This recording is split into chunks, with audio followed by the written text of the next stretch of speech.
The guys are just stretching out, getting a little bit loose. Some of the guys do different things just when they get into their own routine. A lot of the guys are sitting here listening to music, you know, whatever kind of tickles their fancy at this point in the game. Because, you know, everything we've done to get them prepared is done. Now it's their personal time. Some guys will go out, throw the ball around, work on a new stick. Other guys will do stretches. You know, other guys just sit and chill out with headphones on and do their thing. So it's really whatever the guys, you know, do to prepare. This is when you know, myself and Amy and Mike would, you know, really finalize, you know, lineup details that we might want to do, and we take a look at what their final lineup looks like and make sure we match up okay and we haven't missed anything.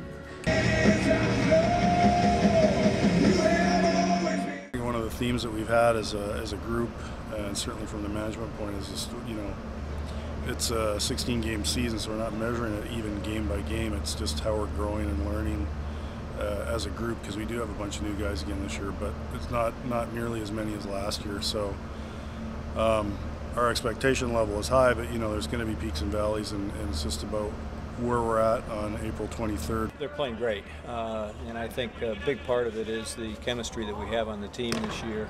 A lot of great guys, character guys, get along very well. Really pull hard for one another, and I think that's brought us through the tight games that we've already had.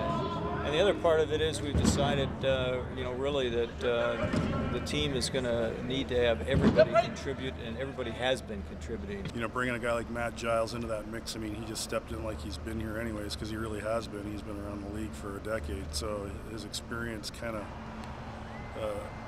cuts that break-in time down, and then Rory coming in is really, you know, he's kind of like the big brother in the neighborhood. I mean, he's got everyone's back, and then that just builds some more kind of unity type thing. But it's hard to explain, but it's a feeling amongst the whole group that, hey, we got Rory in here, he's got our back, and it makes a big difference. And then you add Suter to that mix, and he brings a pile of energy, and everybody thinks he's a fighter, and he's this and he's that. He's a really good lacrosse player, and he's showing everybody that. Here we go.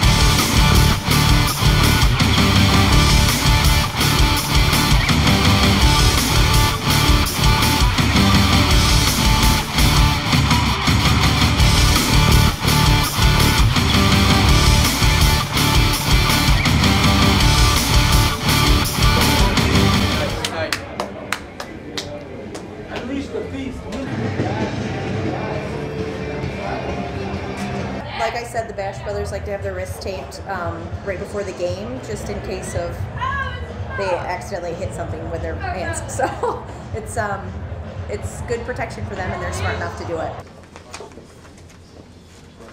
Offensive loose balls, all the little things that are going to win us games, and they might not show up, you know, in some of the stats. First guy to the bench, that stuff doesn't show up in the stats, but it counts for our defense getting out there and not chasing numbers, right? Make them run, make them work. They're the kind of offense that's going to hang around. So we got to make sure, like we talked about, right? We got to be an option. So as we break out, I don't care if it takes a couple extra seconds. We don't have four guys going to the bench and one guy streaking down the floor. Make sure you're an option. We get control, then let's tranny off. You know when you're successful, what you're doing. When it gets stale and the ball gets loose or it gets tied up in a stick, you struggle. Okay? Keep the ball hot. Move off ball. Defensively and offensively. Offense, get off fast. Defense, get off the floor fast if you're done pushing it. Expect support. We know what we need to do as far as pushing the ball up the floor. We went through that this morning. You know what's coming.